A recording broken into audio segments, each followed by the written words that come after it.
मेरा नाम प्रतिभा है। मैं भागते भागते थक चुकी थी। गर्मियों के दिन थे। मेरा पूरा शरीर पसीने से भीग चुका था। मुझे बहुत तेज प्यास लग रही थी। ऐसा लग रहा था जैसे गले में कांटे चुभ रहे हैं। मेरा मन कर रहा था कि मैं जगह देखकर कहीं बैठ जाऊं, लेकिन अगर मैं कहीं भी बैठ जाती तो मेरी जान को बहुत बड़ा खतरा था, और सबसे ज्यादा खतरा तो मेरी इज्जत को था। मैं बस बार बार भाग रही थी। थोड़ी देर भागती और घुटनों पर हाथ रखकर हाँफने लग जाती थी। मैं बड़ी मुश्किल से अपनी जान बचाकर भाग रही थी। मेरा भाग्य बहुत खराब था। वो हवेली मेरी जिंदगी का एक इकलौता सहारा था, जहां मुझे अपनी जिंदगी गुजारनी थी। जिन लोगों से डरकर मैं भाग रही थी, उन्होंने मेरे साथ बहुत बुरा करने की कोशिश की थी और मेरे पीछे पीछे बंगले से बाहर निकल आए थे। मैंने उनकी हैवानियत देखी तो मैं दौड़ते हुए चली आ रही थी। मुझे अपना कोई होश नहीं था। मैं भागते भागते इतनी दूर तक आ गई थी कि एक जगह बस खड़ी हुई थी और उसमें ढेर सारी सवारियां भरी हुई थी। यहाँ तक कि उसमें पैर रखने की भी जगह नहीं थी। उन लोगों से बचने के लिए मेरे पास एक यही रास्ता था। मैं इस भरी हुई बस में सवार हो सकती थी। मैंने लोगों को इधर उधर से हटाया, अपने घुसने का रास्ता बनाया और मैं जैसे तैसे बस के अंदर घुस गई थी। वो लोग अभी तक मेरे पीछे पीछे भाग रहे थे और मुझे बस के बाहर इधर उधर तलाश कर रहे थे, लेकिन मैं तो कहीं न कहीं छुपने की कोशिश कर रही थी। लेकिन उन लोगों ने तो मुझे बस में चढ़ते हुए भी देख लिया था। मुझे फौरन ही बस के दूसरे दरवाजे से नीचे उतरना था। अगर वो लोग इस बस में चढ़ जाते तो जरूर मुझे पकड़ लेते। एक लड़के ने तो बस में सवार होने की कोशिश भी की, लेकिन बस में ज्यादा भीड़ होने की वजह से लोगों ने उसे धक्का देकर बस से नीचे उतार दिया और उसी समय बस चलने लगी थी। मैंने सुकून की ठंडी सांस भरी कि मेरी जान इन लोगों से बच गई थी, लेकिन मैं बहुत परेशान थी कि अब मुझे आगे क्या करना है, मैं कहाँ जाऊंगी, क्योंकि मैं बंगले से भागकर बहुत दूर आ चुकी थी और मैं यहाँ के रास्ते भी नहीं जानती थी। बस जब चली तो मुझे और ज्यादा सुकून आ गया था, लेकिन मेरा बुरा भाग्य अभी तक मुझसे जुड़ा हुआ था। जो उन लड़कों में से एक लड़का जाकर अपनी बाइक ले आया, मुझे लगता था कि वो मेरा पीछा इतनी आसानी से नहीं छोड़ेंगे। मैं बस में खड़ी हुई थी और खिड़की से बाहर का नजारा मुझे दिखाई दे रहा था। अब वो चारों लड़के उसी बाइक पर बैठकर बस का पीछा कर रहे थे। मैं बहुत घबरा रही थी। मैं ऊपर वाले से बार बार प्रार्थना कर रही थी कि ये लोग मेरा पीछा करना छोड़ दें। ये लोग मुझे कहीं मुंह दिखाने लायक नहीं छोड़ना चाहते थे। इन लड़कों को डर नहीं लगता था शायद। बस चलते चलते अचानक ही बड़ा सा झटका आने पर रुक गई। मतलब था कि बस खराब हो चुकी थी। जैसे ही बस कंडक्टर ने ये बात कही तो मैंने अपना सर पकड़ लिया। बस में मौजूद सारे ही लोग बुरी तरह से चिल्ला रहे थे। इतनी गर्मी में बस खराब हो गई, ऊपर से लोग एक दूसरे से चिपके हुए खड़े थे। गर्मी में मेरा भी बहुत बुरा हाल हो रहा था। सब चिल्ला चिल्ला कर कह रहे थे कि जल्दी से बस को ठीक करवाओ, हमें जल्दी अपनी जगह पर पहुंचना है। सबको लेट हो रहा था और एक मैं थी जो ये सोच रही थी कि अगर बस रुक गई तो ये लोग मेरे पीछे लग जाएंगे। बड़ी मुश्किल से तो बस चलने पर मेरा इनसे पीछा छूटा था। बस के रुकते ही उन 4 लड़कों में से 2 लड़के फौरन ही अपनी बाइक रोककर नीचे उतरे, तो मैं जल्दी से बचते बचते बड़ी मुश्किल से बस के पीछे वाले रास्ते पर पहुंची और वहां से जल्दी से मैंने दौड़ लगा दी थी और बस एक रास्ता देखकर भागती रही। सामने ही कुछ दूर जाकर मुझे बस अड्डा दिखाई दे रहा था। मैंने सोचा कि मैं इस बस से उतरकर दूसरी बस में चढ़ जाती हूँ और अब की बार किसी ऐसी बस में चढ़ूंगी जो बिल्कुल ठीक होगी और चल रही होगी। मैं पहले तो वहां से भागकर बस अड्डे पर बसों के पीछे जाकर छुप गई थी, मगर जब मैंने देखा कि वो लड़के बस अड्डे पर भी मुझे ढूंढने के लिए आ गए हैं तो मैं इतनी डर गई थी कि मेरा शरीर कांप रहा था, क्योंकि यहाँ से भागकर मैं कहाँ जाऊंगी और वो लड़के भी मेरी जान नहीं छोड़ रहे थे। उसी समय मैंने इधर उधर नजर दौड़ाकर देखा तो मुझे वहां पर 2-3 बस नजर आई थी, जिसमें लगभग काफी हद तक सवारी भर चुकी थी और वो बस चलने ही वाली थी। मैं फौरन ही उस बस में चढ़ गई। उन 4 लड़कों ने भी मुझे बस में चढ़ते हुए देख लिया था, लेकिन मेरी खुशकिस्मती ये थी कि अब वो मेरे पीछे नहीं आ सकते थे। बस चल पड़ी थी। चलती हुई बस को वो नहीं रोक सकते थे, लेकिन फिर भी उन्होंने बाइक पर बैठकर काफी दूर तक बस का पीछा किया था और बस के रुकने का इंतजार कर रहे थे। मैं बार बार मन ही मन प्रार्थना करती रही कि वो वाली बस तो रुक गई थी, मगर ये वाली बस ना रुके। अगर अब की बार बस रुक गई तो ये लोग मुझे पकड़ ही लेंगे और फिर मेरा अंजाम क्या होगा ये मैं अच्छी तरह से जानती थी। और फिर काफी दूर आने पर वो चारों ही लड़के थक गए थे, इसलिए उन्होंने अपनी बाइक की स्पीड हल्की कर दी और बस आगे बढ़ चुकी थी। वो लोग पीछे रह गए थे। फिर उन्होंने बस का पीछा करने की कोशिश नहीं की। जब मुझे वो लोग दिखाई देना बंद हो गए तो मैंने बेफिक्र होकर चारों तरफ से बस को देखा। वैसे तो बस में काफी सारे लोग थे, लेकिन किसी का भी ध्यान मुझ पर नहीं था। गर्मी का समय था, सब लोग गर्मी से बेहाल हो रहे थे। मैं भी जगह देखकर खिड़की वाली सीट पर बैठ गई थी। फिर चलती हुई बस में मुझे तेज तेज हवा लगने लगी। ये तेज हवा मेरे दिल को छू रही थी और इतनी तेज गर्मी में मुझे बहुत अच्छी लग रही थी। मुझे नहीं पता था कि मैं कहाँ जा रही हूँ। जहाँ ये बस जा रही है मैं भी वहीं चली जाऊंगी। मैं दिल में सोच रही थी कि अगर मैं वहां से न भागती तो आज ना जाने मेरे साथ क्या हो जाता। शायद वो लोग मेरे साथ बुरा करने के बाद मुझे जान से मार देते। शायद मेरे माता पिता को मेरी लाश भी नहीं मिलती और ना जाने वो लोग मेरी लाश को कहाँ ठिकाने लगा देते। मेरी बर्बादी मुझसे सिर्फ चंद कदमों के फासले पर खड़ी हुई थी और मैं इस बर्बादी से भागकर अपनी जान बचाती हुई यहाँ तक पहुंची थी। मैं अपनी बर्बादी को मात देकर ही तो इस बस में सफर कर रही थी। पता नहीं जिंदगी हमारे लिए कौन कौन सा कड़ा समय लेकर आ जाती है, जिनसे लड़ने के लिए हमें बड़ी मेहनत करनी पड़ती है। अचानक मुझे एहसास हुआ कि मैं यहाँ बैठ तो गई हूँ, लेकिन अब वापस कैसे जाऊंगी और कहाँ जाऊंगी। मुझे तो किसी शहर के बारे में पता ही नहीं है, क्योंकि मैं कभी शहर गई ही नहीं।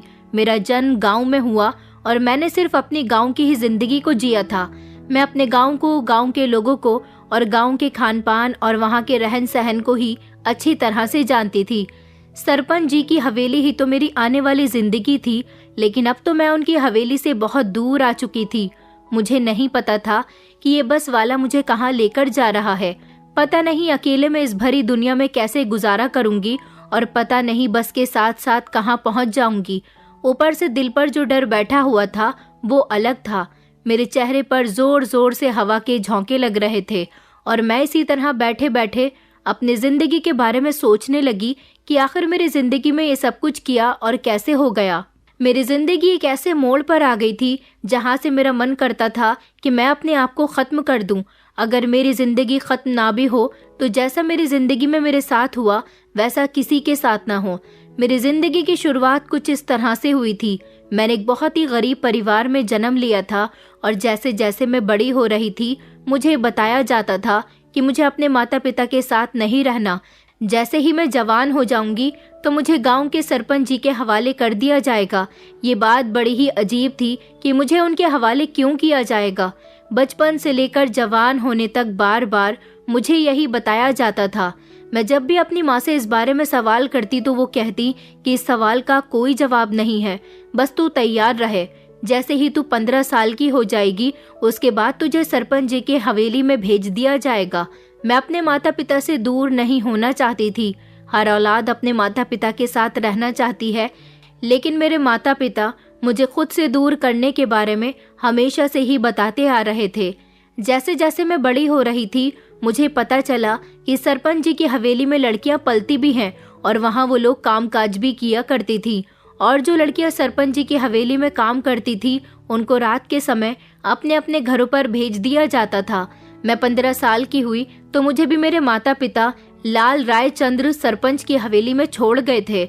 मेरे साथ ऐसा नहीं था कि मैं वहाँ का काम करने के बाद रात को अपने घर चली जाया करूँ। मेरा ठिकाना तो परमानेंट ही हवेली में कर दिया गया था और यहाँ तक कि मुझे ना अपने माता पिता से मिलने की इजाजत थी और ना अपने घर जाने की इजाजत थी। पता नहीं मेरे साथ ऐसा क्यों किया गया था। अगर कभी कभी मेरे माता पिता को याद आ भी जाती थी कि वो मेरे बारे में खैर खबर ले सके तो उनको भी हमारे सामने नहीं लाया जाता था। वो लाल राय चंद्र जो कि हमारे गांव के सबसे दबंग सरपंच थे, जिनकी हमारे गांव में बहुत बात थी। गांव के सारे ही लोग उनकी आज्ञा का पालन किया करते थे, या ये समझ लीजिए कि पूरा गांव सरपंच जी के बाप की जागीर था। जब मेरे पिताजी की माँ मतलब कि मेरी दादी जब जिंदा थी तब उन्हें बहुत बड़ी बीमारी हो गई थी। मेरे पिताजी जो कि अपनी माँ के इकलौते बेटे थे, उनके पति इस दुनिया से जा चुके थे। वो अकेले थे जो अपनी माँ की देखरेख किया करते थे। फिर उसके बाद मेरे पिता की शादी हो गई। जितनी जमा पूंजी थी वो शादी में लग गई। मेरी दादी को बहुत ख्वाहिश थी कि वो अपने बेटे की शादी धूमधाम से करे। गरीब थी मगर अपने इकलौते बेटे की खुशियां देखना चाहती थी, इसलिए उन्होंने अपने बेटे की शादी धूमधाम से की। गांव की ही एक लड़की मतलब कि मेरी माँ को अपने घर की बहू बना लिया और उसके बाद खुद बीमार हो गई। इतनी ज्यादा बीमार हो गई कि चारपाई से उठने की भी कंडीशन में नहीं थी। अपनी माँ की बीमारी पर अपनी शादी के 2 महीने बाद ही मेरे पिता पागलों की तरह अपनी माँ के इलाज के लिए पैसों का बंदोबस्त करते फिर रहे थे। हमारे गांव में छोटे मोटे डॉक्टर थे जिसे मेरी दादी का इलाज नहीं हो पा रहा था। फिर मेरे पिताजी को सबने यही एडवाइस दी कि तुम इनको शहर ले जाओ और इनका वहाँ इलाज करो। मेरे पिताजी जो कि अपनी माँ से बहुत प्यार करते थे, उनकी एक माँ ही थी जो उनकी जिंदगी का इकलौता हिस्सा थी। उन्होंने अपनी माँ को बचाने के लिए क्या कुछ नहीं किया, यहाँ तक कि वो उनको शहर ले आए थे। शहर में जब उनका इलाज हुआ तो पता चला कि यहाँ का इलाज तो बड़ा महंगा है और मेरे पिताजी के बजट से ऊपर जा रहा है। मेरे पिताजी जो कि गांव में ईंटों के भट्टे पर मजदूरी किया करते थे, उनको तो मामूली से पैसे मिलते थे। रोज दिहाड़ी पर काम किया करते थे, जितना काम करते उतने ही पैसे मिल जाते थे और उतने ही पैसे रोज खर्च भी हो जाते थे। बड़ी परेशानी की बात थी कि अब वो अपनी माँ का इलाज कैसे करवाएं। फिर उन्होंने गांव के सबसे अमीर आदमी के पास जाने का फैसला किया, जिसके पास लगभग सारे ही लोग जाया करते थे। मेरे पिताजी जब लाल राय चंद्र सरपंच जी के पास पहुंचे तो उन्होंने उनसे अपनी माँ के इलाज के लिए कुछ रकम उधार मांगी, जो रकम सरपंच जी ने उनको दे दी थी। सरपंच जी गांव के सबसे अमीर आदमी थे, उनके अलावा कोई दूसरा ऐसा इंसान नहीं था जो अमीर होता। सरपंच जी गांव के लोगों की मदद नहीं करते थे, बल्कि उनको उधार के तौर पर पैसे दे दिया करते थे। उधार का मतलब होता है कि जरूरत पूरी होने पर दूसरा वाला इंसान पहले वाले इंसान को उसकी दी हुई रकम वापस कर देता है, लेकिन हमारे गांव में ऐसा नहीं था। सरपंच जी पूरा ब्याज लेते थे। यही वजह थी कि गांव के लोगों को पैसा दे देकर और उनसे डबल पैसा वसूल करके वो इतने अमीर हो चुके थे। गांव वालों का ही पैसा गांव वालों में बांट रहे थे, जिससे गांव के लोगों की सिर्फ छोटी मोटी जरूरतें ही पूरी होती थी। लेकिन सरपंच जी का पूरा परिवार गांव के पैसों से ही पल रहा था। मेरे पिताजी को उन्होंने रकम दे दी। मेरे पिताजी ने दादी जी का इलाज करवाया, मगर शहर ले जाने के बाद और शहर में इलाज चलने के बावजूद भी दादी की तबीयत दिन ब दिन बिगड़ती चली गई। अस्पताल में एक दिन का खर्चा 2000 रुपए का होता था, जो मेरे पिताजी के लिए बहुत ही मुश्किल थे। पिताजी ने लगभग 1 महीना दादी को शहर के अस्पताल में एडमिट किए रखा था और इस 1 महीने तक पिताजी के बहुत सारे पैसे खर्च हो चुके थे और जितने भी पैसे दादी के इलाज पर लगे वो सारे ही पैसे पिताजी सरपंच जी से लेकर आए थे। अब दादी तो दुनिया से चल बसी, लेकिन सरपंच जी के पैसों का ब्याज मेरे पिता पर चढ़ता जा रहा था। अपनी माँ के मरने के बाद मेरे पिताजी ने बहुत कोशिश की कि उन्होंने जो कर्ज सरपंच जी से लिया था वो उसको जल्द से जल्द अदा कर दें, लेकिन ऐसा नहीं हो सका। वक्त के साथ साथ उनका कर्जा बढ़ता जा रहा था। फिर मैंने जन्म लिया और मेरे जन्म के समय ही सरपंच जी अपने पैसों का हिसाब करने के लिए मेरे पिताजी के पास आ गए थे। उन्होंने कहा था कि तुम्हारे यहाँ बेटी पैदा हुई है, मुझे तुम्हारी बेटी चाहिए। तुम 5 साल बाद अपनी बेटी को मुझे दे देना। तुम्हारे पास पैसे जमा करने के लिए 5 साल का समय है। लेकिन जब मैं 5 साल की हो गई तो पैसे इतना ज्यादा हो चुका था कि मेरे पिताजी सरपंच जी को कर्ज के पैसे चुकाकर थक चुके थे, लेकिन उनका कर्जा पूरा ही नहीं हो पा रहा था। मैं 5 साल की भी हो चुकी थी। मेरा उनके पास जाने का समय आ गया था, लेकिन फिर मेरे पिताजी ने अपना घर बेचकर सरपंच जी को पैसे दे दिए थे, जिसकी वजह से 5 साल बाद मेरा सरपंच जी की हवेली में जाना रुक गया था। उसके बाद फिर से एक हादसा हुआ। वो हादसा ये था कि हमारे घर में खाने पीने के लाले पड़ गए थे। हमारा अपना घर भी छिन चुका था। हम लोग सड़क पर आ गए थे। सरपंच जी ने कहा था कि तुम मुझसे दोबारा से पैसे उधार ले लो और फिर सारा कर्ज एक साथ दे देना। पैसे चुकता करते करते मेरे पिताजी को 10 साल हो गए और फिर उसके बाद 12 साल और फिर 15 साल। मेरे पिताजी ने बहुत कोशिश की कि वो सरपंच जी का कर्जा चुकता कर सके, मगर कुछ नहीं हो सका। सरपंच बार बार कहता था कि तुम्हारी बेटी मेरी है, तुम अपनी बेटी को मुझे दे दो और एक ही बार में अपना सारा हिसाब साफ कर लो। मगर जब भी तुम्हारी बेटी को मैं तुमसे मांगने की कोशिश करता हूँ तो तुम थोड़े से पैसे देकर मुझे खामोश करवा देते हो, मगर अब ऐसा नहीं होगा। अब तुम्हारी बेटी हमारी अमानत है जो तुम्हारे पास है। जैसे ही तुम्हारी बेटी 15 साल की हो जाएगी तो तुम उसे खामोशी से मेरी हवेली पर ले आना। हम लोग इतनी गरीबी में डूब चुके थे कि हमारे पास 2 वक्त की क्या 1 वक्त की रोटी का भी पता नहीं था। मेरे पिताजी जितने पैसे कमाया करते थे वो सारे ही सरपंच जी के पास जा रहे थे। सरपंच जी हमारे साथ नाइंसाफी कर रहे थे। वो जानबूझकर गरीबों को दबाया करते थे। ये तो उनकी आदत थी। ऐसे ही ना जाने वो गांव के कितने लोगों को अब तक बर्बाद कर चुके थे और ना जाने कितने लोगों की बेटियों को अपने घर बुलाकर उनसे कामकाज करवाते रहते थे। उनकी हवेली बहुत बड़ी थी। गांव के लोगों से पैसा मार मार कर उन्होंने गांव में एक हवेली नहीं बल्कि ऐसी ना जाने कितनी हवेलियां अपने नाम कर ली थी। फिर मैं 15 साल की हो गई तो सरपंच जी ने मेरे माता पिता से कहा कि अब तुम अपनी बेटी को हमारे पास छोड़ जाओ, शराफत से छोड़ दो, वरना तुम्हारी बेटी को हम तुम्हारे घर से उठा भी सकते हैं। मेरे पिताजी बहुत डरते थे। उनका मन नहीं करता था कि वो मुझे सरपंच जी के यहाँ भेजे, लेकिन क्या कर सकते हैं, यहाँ पर सरपंच जी की ही चलती थी और फिर रुपया पैसा भी तो उनसे ही लिया गया था। मेरे पिताजी के पास कुछ भी नहीं था, वो उनको क्या देते। अब तक न जाने कितना पैसा दे चुके थे। इतना तो उन्होंने कर्ज का पैसा भी नहीं लिया था जितना वो कई सालों से उनका कर्जा चुकता करते आ रहे थे। लेकिन इस बार तो सरपंच अपने फैसले पर अटल था। उसने कहा था कि अब तुम्हें समय नहीं दिया जाएगा, अब तुम्हारी बेटी हमारी है। हाँ, उन्होंने इतना जरूर कहा था कि अभी अगर तुम अपनी बेटी को मुझे दे दोगे तो तुम पर कोई कर्ज नहीं होगा, तुम्हारा सारा कर्जा माफ कर दिया जाएगा। मेरे माता पिता के पास अब मुझे हवेली छोड़ने के अलावा और कोई दूसरा रास्ता नहीं था। वो बहुत मजबूर हो गए थे और फिर उन्होंने हार कर मुझे सरपंच जी की हवेली में छोड़ दिया।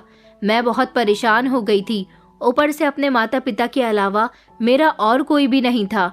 चाहे वो गरीब ही थे, लेकिन मेरे माता पिता थे और मेरी हर ख्वाहिश पूरी किया करते थे। उसके बाद मैं पहले तो बहुत रोई। हर समय हवेली के कोने में पड़े रहकर माँ पिताजी कहकर रोती रहती थी, मगर वहाँ मेरी माँ और पिताजी नहीं आने थे।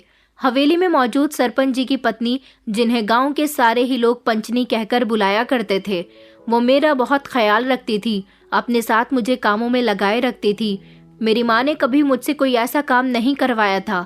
मैं ज्यादा काम नहीं जानती थी, मगर उन्होंने धीरे धीरे मुझे सारे काम समझा दिए थे। वो मुझ पर तरस खाकर मुझे सिर्फ छोटे मोटे काम ही करवाया करती थी। सरपंच जी भी मुझे अपनी हवेली में रखकर भूल चुके थे।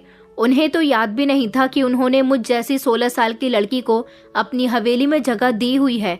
फिलहाल समय के साथ साथ मैं वहाँ पर एडजस्ट हो गई। मुझे वहाँ रहने की आदत हो गई और मैं अपने माता पिता को भी इतना याद नहीं करती थी। पंचनी हमेशा मुझे अपने साथ साथ रखती थी। मेरे साथ साथ वहाँ पर 4-5 लड़कियां और भी थी और उनके माता पिता ने भी उनको अपना कर्ज पूरा करने के लिए ही हवेली में रखा था। बल्कि उनके माता पिता तो सारी जिंदगी के लिए उन लड़कियों को सरपंच जी के हवाले कर गए थे। मैंने उन लड़कियों को कभी रोते हुए नहीं देखा था। मेरा मन करता था कि काश मैं भी इन लड़कियों की तरह पक्की हो जाऊं। फिलहाल ऊपर वाले की कृपा से 2 साल इसी तरह से गुजर गए थे और दूसरे साल में एक बार मेरे माता पिता मुझसे मिलने के लिए आए थे, लेकिन मेरे पिताजी की तबीयत ठीक नहीं चल रही थी। इस बार भी वो सरपंच जी से कर्ज लेने के लिए आए थे। उन्होंने कहा था कि हमारी बेटी अब आपके यहाँ सारी जिंदगी रहने वाली है, मुझे इस समय पैसों की बहुत जरूरत है, मुझे थोड़े से पैसे दे दीजिए। सरपंच जी ने मेरे पिता की जरूरत पूरी कर दी थी। अब उन पर कोई कर्ज नहीं था क्योंकि उनकी बेटी हवेली में रह रही थी। मगर मुझे ये सब कुछ देखकर बहुत अफसोस हुआ था कि क्या माता पिता ऐसा भी करते हैं, कर्ज के लिए अपनी बेटी को दांव पर लगा देते हैं और फिर कुछ समय के बाद वो दोबारा से सरपंच जी से पैसे लेने के लिए आए तो इस बार सरपंच जी ने उन्हें फौरन इनकार कर दिया था और कहा था कि अब तुम्हें कोई पैसा नहीं मिलेगा, अब तुम्हारा और हमारा हिसाब खत्म हो चुका। अब मैं हवेली की परमानेंट नौकरानी बन चुकी थी और मुझे सारी जिंदगी हवेली के लोगों की सेवा करनी थी।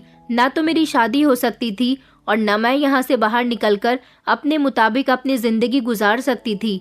जब मैं बड़ी हुई और मुझे सारी बातें सही तरह से समझ आ गई तो मुझे अपनी जिंदगी पर बेहद अफसोस होता था कि मेरी जिंदगी तो एक कैदी की तरह हो गई, जिसे सारी जिंदगी इस हवेली में नौकरानी बनकर गुजार देनी है। ये मेरे माता पिता ने क्या कर दिया था। मेरे माता पिता पर तो ना जाने मेरी जुदाई कैसी गुजरी थी, मगर मुझ पर बहुत ही भारी गुजरी थी, क्योंकि मुझे लगता था कि मुझे यहाँ से कभी ना कभी तो वापस भेजा ही जाएगा। लेकिन यहाँ से वापस जाने का कोई दूसरा रास्ता नहीं था। यहाँ से कभी किसी लड़की ने भागने की कोशिश नहीं की थी। अगर कोई लड़की यहाँ से भाग भी गई थी तो उसे दोबारा से पकड़वाकर हवेली में कैद कर दिया गया था। हवेली के बाहर सख्त पहरा था, जहाँ से कोई भी लड़की बाहर नहीं जा सकती थी। मेरे माता पिता ने भी मुझे आसानी से हमेशा हमेशा के लिए यहाँ पर छोड़ दिया था। मेरे पिता ने तो कभी मुझसे मिलने की कोशिश भी नहीं की। हाँ, मगर माँ की ख्वाहिश थी, वो मुझसे अकेले में एक बार मिलना चाहती थी। उनकी ख्वाहिश को सरपंच जी ने पूरा कर दिया था। माँ ने मुझसे कहा था कि बेटा, तुम अपना ख्याल रखना, अब सारी जिंदगी तुम्हें यहीं पर रहना है। मैंने रोते हुए माँ से कहा था कि माँ, मुझे अपने साथ लेकर चलो, यहाँ मुझसे बहुत काम करवाया जाता है। मुझे बहुत समय हो गया, दिन काम से शुरू होता है और काम पर ही खत्म हो जाता है। माँ कहने लगी कि नहीं बेटा, ऐसा मत कहो, तेरे पिता के पास पैसे नहीं है। ये बात तो तय हो गई है कि तुझे अब सारी जिंदगी यहीं पर रहना है, इसलिए हम तुझे पैसे होने के बावजूद भी कभी यहाँ से नहीं ले जा सकते। मैंने कहा, लेकिन मैं आप लोगों से इतने समय से दूर हूँ, मगर अब नहीं होना चाहती, मुझे आपके प्यार की जरूरत है।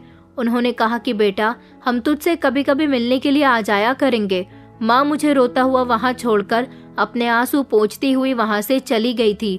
उस दिन के बाद मेरी जिंदगी अजीब सी हो गई।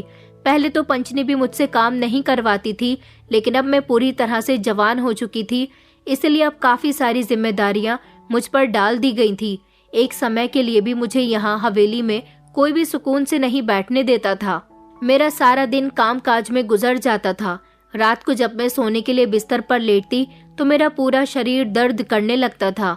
फिलहाल मुझे हवेली में काम करते हुए 3 साल गुजर चुके थे और अब मेरी उम्र 18 साल की हो गई थी। इन 18 सालों में मैं पूरी तरह से परफेक्ट हो गई थी। एक दिन हवेली के सारे लोग शहर जाने की तैयारी कर रहे थे, क्योंकि सरपंच जी का सबसे छोटा बेटा कौशिक, जो शहर में ही रहता था, शहर में भी सरपंच जी का एक बड़ा सा बंगला था, वहां पर उनका बेटा रहता भी था और वहीं से ही वो पढ़ाई भी कर रहा था। वो अपनी पढ़ाई पूरी कर चुका था, इसलिए सब लोग यहाँ से शहर जाकर बंगले में बड़ी सी दावत रखना चाहते थे।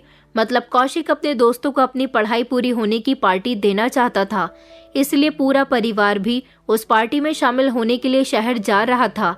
हवेली में काम करने के लिए मुझे भी वो लोग अपने साथ ले जा रहे थे। मैं बहुत खुश थी, क्योंकि पहली बार मैं शहर जा रही थी। मैंने वहाँ के माहौल के बारे में बहुत कुछ सुना हुआ था, इसलिए मैं वहाँ जाने के लिए बहुत एक्साइटेड थी। शहर पहुंचकर तो सब कुछ ठीक रहा, पार्टी भी बहुत अच्छे से निपट गई थी और रात भी ठीक से गुजर गई। मैं सुबह 5 बजे उठने वालों में से थी, जबकि यहाँ शहर आने के बाद तो सुबह के 5 बजे घर वाले ही नहीं बल्कि पूरा शहर सो रहा था।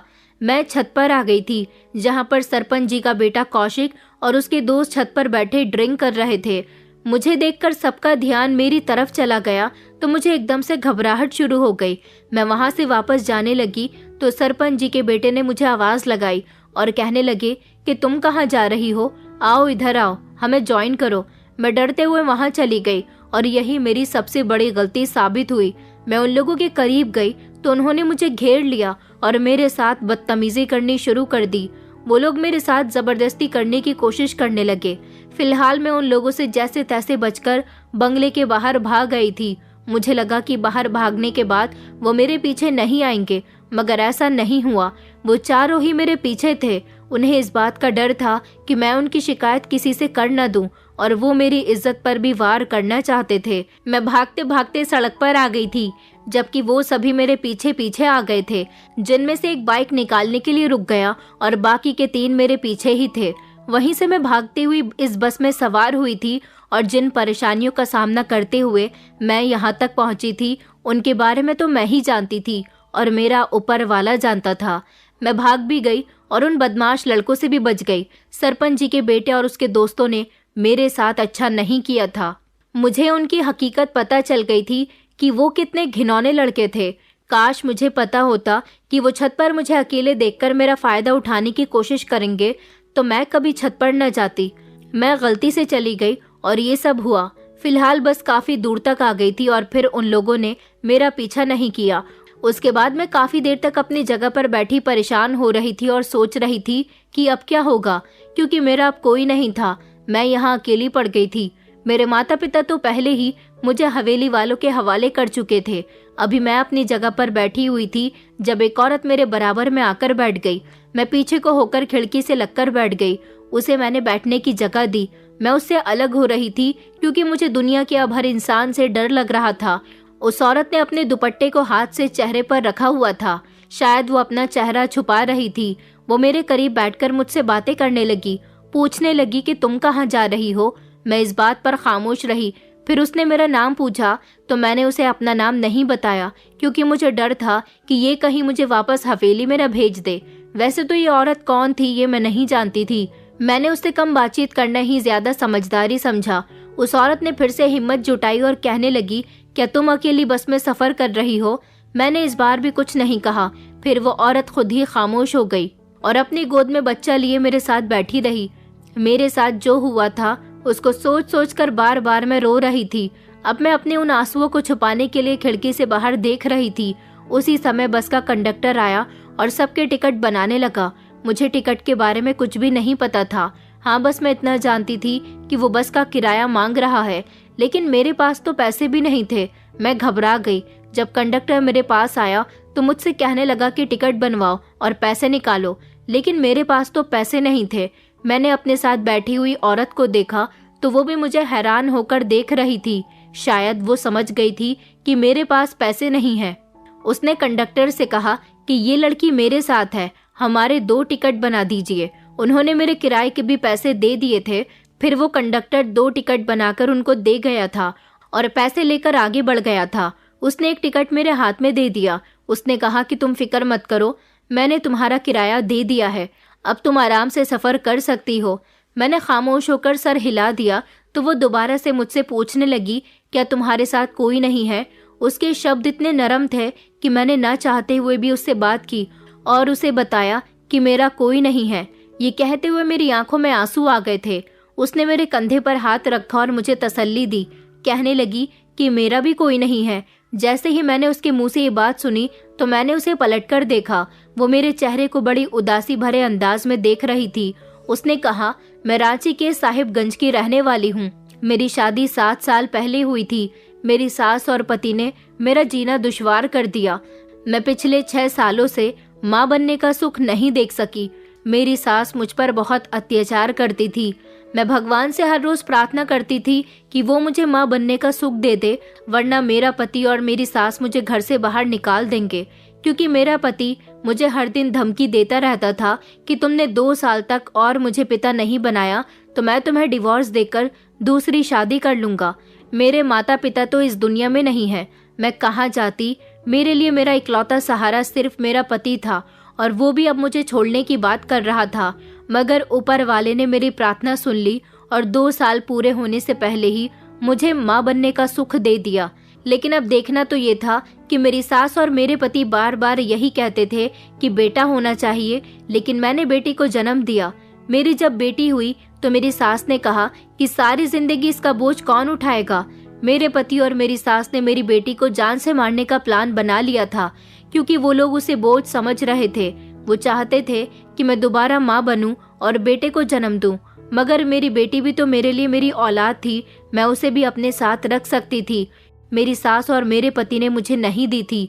वो बार बार मुझसे यही कहते थे कि इसे किसी को दे दो या फिर कूड़े के ढेर पर फेंक आओ, क्योंकि हम इसे अपने पास नहीं रखेंगे।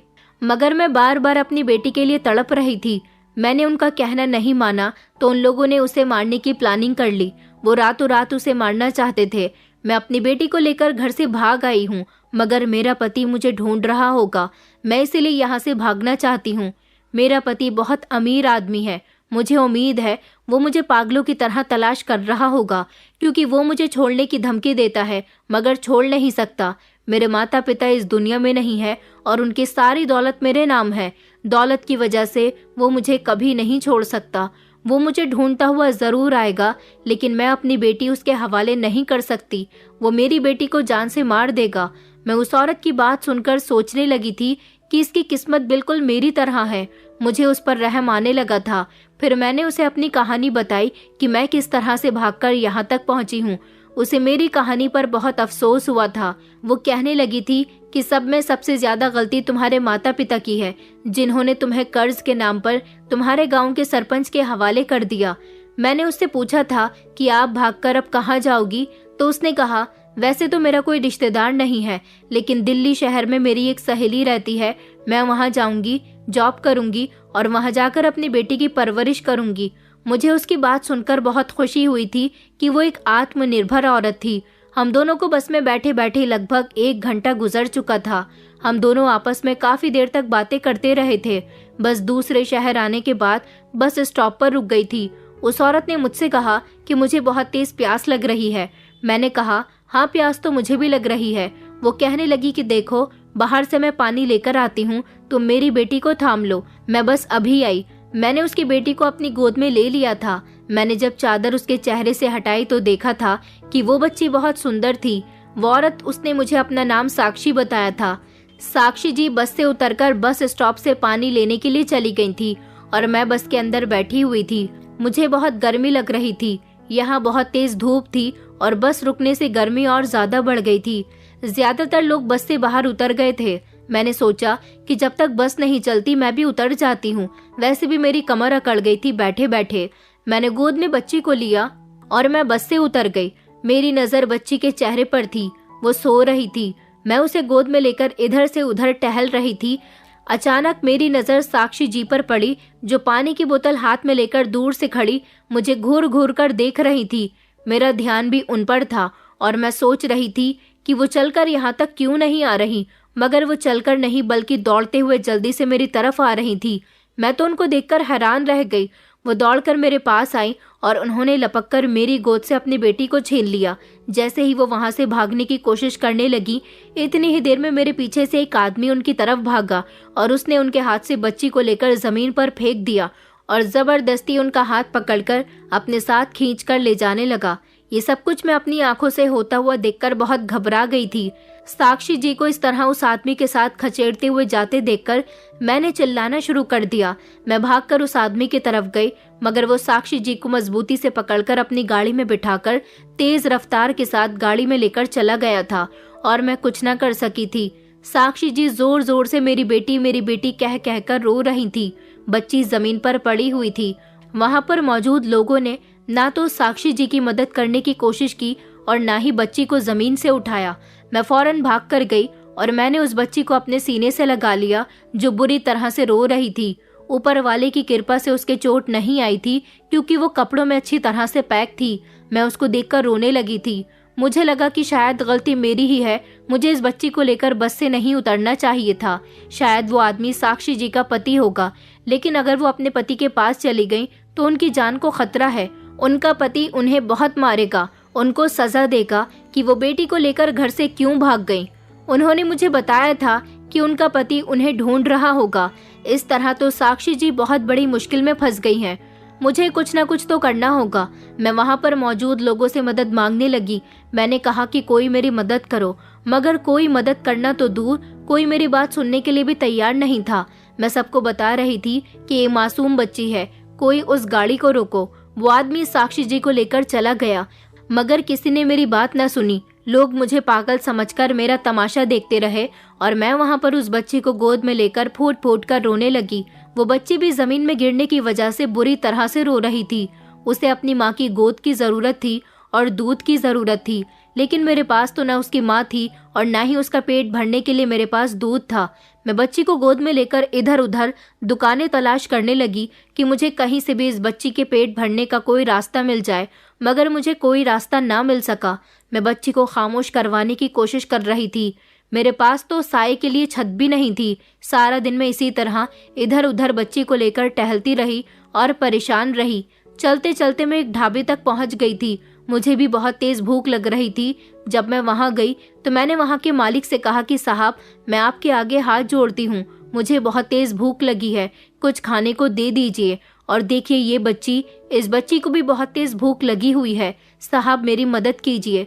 उन्होंने जब मुझे देखा तो उन्हें मुझ पर तरस आया।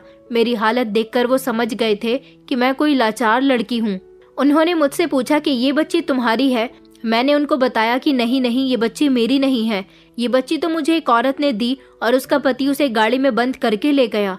वहां पर मौजूद लोगों को मुझे देखकर अजीब सा लग रहा था। उन्हें शक हो रहा था कि या तो मैं इस बच्ची को किडनैप करके ला रही हूँ या फिर सच में ये बच्ची मेरी है और मैं बहुत लाचार हूँ। वो लोग मुझसे बार बार मेरे घर का पता पूछ रहे थे। मैं उनको सिर्फ अपने गांव का नाम बता रही थी।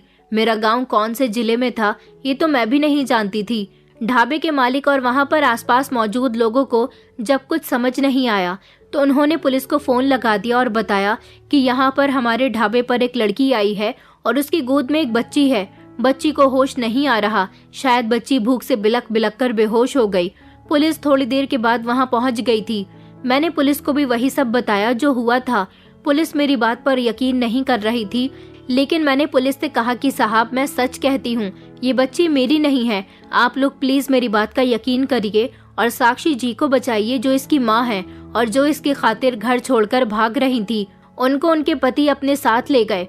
पता नहीं उनके पति उनके साथ क्या क्या कर रहा होगा। उन्होंने कहा कि अगर ये बच्ची तुम्हें उस औरत ने दी है तो फिर हमें उस औरत के बारे में कुछ बताओ। तुम उस औरत के बारे में कुछ जानती हो कि वो कहाँ रहती है, उसका घर कहाँ पर है? मुझे साक्षी जी के बारे में ज्यादा कुछ तो नहीं पता था, लेकिन मुझे याद आया कि बात शुरू करने से पहले उन्होंने मुझे बताया था कि वो रांची के साहिबगंज की रहने वाली है। वहीं से भागकर वो मुझे बस में मिली थी। मैंने पुलिस वालों को ये बात बताई तो पुलिस वाले मुझे लेकर रांची के साहिबगंज पहुंचे और साक्षी नाम की औरत को तलाश करने लगे। मैंने पुलिस को साक्षी जी की बताई हुई एक एक बात बता दी थी। पुलिस ने साक्षी जी के घर का पता लगा लिया था। जैसे ही हम सब लोग वहां पहुंचे तो साक्षी जी मुझे देखकर हैरान रह गईं, क्योंकि मैं उनके घर उनकी बेटी और पुलिस को लेकर पहुंची थी। अपनी बेटी को देखकर वो फूट फूट कर रोने लगी। पुलिस वालों ने बच्ची के लिए दूध का इंतजाम कर दिया था और भूख की वजह से वो बेहोश हो चुकी थी तो उसे दवाइयां भी दिलवा दी थी। बच्ची ठीक हो गई थी और अब अपनी माँ की गोद में थी। उसकी माँ फूट फूट कर रो रही थी, लेकिन पुलिस के सामने साक्षी जी की सास और पति की बोलती बंद हो गई थी। वो लोग समझ नहीं पा रहे थे कि अचानक पुलिस और ये बच्ची कैसे और कहां से आ गए। पुलिस ने साक्षी जी से जब उनकी बेटी के बारे में पूछा तो उन्होंने पुलिस को सब कुछ बता दिया और उन्होंने ये भी बता दिया कि इस लड़की को मैंने अपनी बेटी थामने के लिए दी थी, मगर मेरा पति वहां पहुंच गया तो मेरे पति ने मेरी बच्ची को जमीन पर फेंक दिया और मुझे लेकर यहाँ आ गए थे। यहाँ लाने के बाद उन्होंने मेरे साथ बुरी तरह से मारपीट की। साक्षी जी ने पुलिस को अपनी सास और अपने पति के बारे में सब कुछ बता दिया था। उनके बयान पर उनकी सास और पति को अरेस्ट कर लिया गया और इस तरह साक्षी जी को इंसाफ मिल गया था। साक्षी जी मेरी बहुत शुक्रगुजार थी। उन्होंने कहा कि मैं तुम्हारा एहसान कभी नहीं भूल सकती। तुमने मुझ पर बहुत बड़ा एहसान किया। मेरी बेटी को सही सलामत तुम मेरे पास लेकर आई और साथ ही मेरी सास और पति को भी उनकी असली जगह पहुंचा दिया। पुलिस ने कहा कि चलो हम तुम्हें भी तुम्हारे गांव छोड़ देते हैं, क्योंकि पुलिस मेरे बारे में भी सारी जानकारी ले चुकी थी। मैंने पुलिस वालों को बताया कि मैं कहाँ जाऊं। मुझे तो खुद मेरे माता पिता ने सरपंच जी की हवेली में जानबूझकर छोड़ा था ताकि उनका कर्ज निपट जाए। मेरी इस बात पर पुलिस वाले कहने लगे कि हम तुम्हारी भी मदद करेंगे, कानून इसलिए बनाया गया है, हम तुम्हें इंसाफ दिलाएंगे। पुलिस वाले मुझे मेरे गांव लेकर चले गए थे और वहां जाने के बाद पुलिस वालों ने मेरे बयान पर सरपंच जी के पूरे परिवार को अरेस्ट कर लिया था, क्योंकि सरपंच जी का पूरा परिवार ही न जाने कब से गांव के लोगों को पैसे उधार देकर उनसे ब्याज के साथ वसूल करता था और उनको उधार देकर मजबूर करता था ताकि उनको अच्छी तरह से बर्बाद कर सके और उनकी बेटियों को अपने यहाँ नौकरानी बनाकर रख सके। सरपंच के लिए आज तक गांव में कोई पुलिस लेकर नहीं आया था, मगर शहर की पुलिस ने मेरी बहुत मदद की थी और मुझे मेरे माता पिता के हवाले कर दिया था। उनके बेटे कौशिक और उसके दोस्तों ने मेरे साथ जो जबरदस्ती करने की कोशिश की थी उसके खिलाफ भी कार्यवाही की गई थी। सरपंच जी के सारे अवैध धंधों पर भी पुलिस ने एक्शन उठाया था और गांव के लोगों को समझाया था कि आप लोग कर्ज की वजह से अपनी बेटियों को, अपनी जमा पूंजी को सरपंच जैसे लोगों के हवाले कर रहे हैं। आपको नहीं पता कि ये लोग आपकी बेटियों से उनका बचपन छीन रहे हैं, उनकी जवानी छीन रहे हैं, उनका सुकून छीन रहे हैं। हवेली से मौजूद सारी ही लड़कियों को रिहा करवा दिया गया था और उनको उनके माता पिता के हवाले कर दिया गया था। सरपंच बहुत पैसे वाला था, चाहता तो अपने आप को बचा सकता था, लेकिन उसकी होशियारी सिर्फ गांव के लोग ही देख सकते थे। शहर की पुलिस ने उसे चारों तरफ से घेर लिया था और वो परेशान हो गया था। न उसका बेटा कुछ कर सका और न ही सरपंच। इस तरह सरपंच की गांव में बहुत बेइज्जती हुई थी। उसकी हवेली पर भी ताला लगा दिया गया था। पुलिस ने सरकार से मदद लेकर हमारे गांव में काफी सारी फैसिलिटीज भी मौजूद की थी और गांव के लोगों को समझाया था कि अपनी बेटियों को इस तरह दूसरों के हवाले ना करें। अगर आप लोगों ने आगे से कभी अपनी बेटियों को अपने अलावा दूसरों के हवाले किया तो हम इस पर भी एक्शन उठाएंगे। अपनी बेटियों की जिम्मेदारी खुद लें, अपनी बेटियों पर रहम खाएं, कर्ज के पैसे अपने लिए लें और अपना कर्ज चुकता करें। अपनी बेटी के साथ ऐसा करना कानूनी जुर्म है। अगर आगे से कभी ऐसा किसी ने किया तो उसे सजा होगी। आप लोग भी सजा के हकदार हैं। आपने अपनी बेटियों की जिंदगी के साथ खिलवाड़ किया। प्रतिभा जैसी बहादुर लड़की ने तो हम लोगों को सब कुछ बता दिया, यहाँ तक कि उसने एक औरत को इंसाफ भी दिलवाया। प्रतिभा जैसी लड़की के लिए हम दिल से अप्रिशिएट करते हैं, लेकिन आप लोगों को समझा रहे हैं कि आगे से ऐसा कुछ भी नहीं होना चाहिए। गांव के सारे लोग एक तरफ खुश थे कि सरपंच को अरेस्ट कर लिया गया, तो दूसरी तरफ पुलिस वालों की बात को भी अच्छी तरह से समझ गए थे। इस बात को कई साल गुजर चुके हैं। हमारे गांव में अब सरपंच का कोई डर नहीं है, क्योंकि सरपंच गांव से जा चुका है, बल्कि उसका पूरा परिवार ही जेल में चक्की पीस रहा है। पंचनी भी तो औरतों के साथ बुरा करती थी। कम उम्र की लड़कियों को उसने अपने घर की नौकरानी बनाकर कैद करके रखा था, और उसका बेटा जो न जाने कितनी लड़कियों पर अपनी गंदी नजर रख चुका था और मेरे साथ भी गलत करने वाला था। बुरे लोगों का अंजाम हमेशा बुरा ही होता है। सरपंच के जाने के बाद गांव के लोगों में खुशी की लहर दौड़ गई थी। आज भी गांव में सुकून और शांति छाई हुई है, और लोग अब अपनी बेटियों के साथ कोई भी बदसलूकी नहीं करते। मेरी तो अब शादी भी हो गई है। मुझे लगता था कि मैं कभी अपने माता पिता के पास नहीं आऊंगी, लेकिन मुझे हमेशा हमेशा के लिए मेरे माता पिता मिल गए और मैं सरपंच की हवेली से आज़ाद हो गई। दोस्तों, उम्मीद करती हूँ आपको हमारी कहानी पसंद आई होगी। कहानी पसंद आई है तो वीडियो को लाइक करें, चैनल पर नए हैं तो चैनल को सब्सक्राइब करें, और हाँ, नोटिफिकेशन बेल को ज़रूर दबाएं ताकि अगली अपडेट सबसे पहले आपको मिले।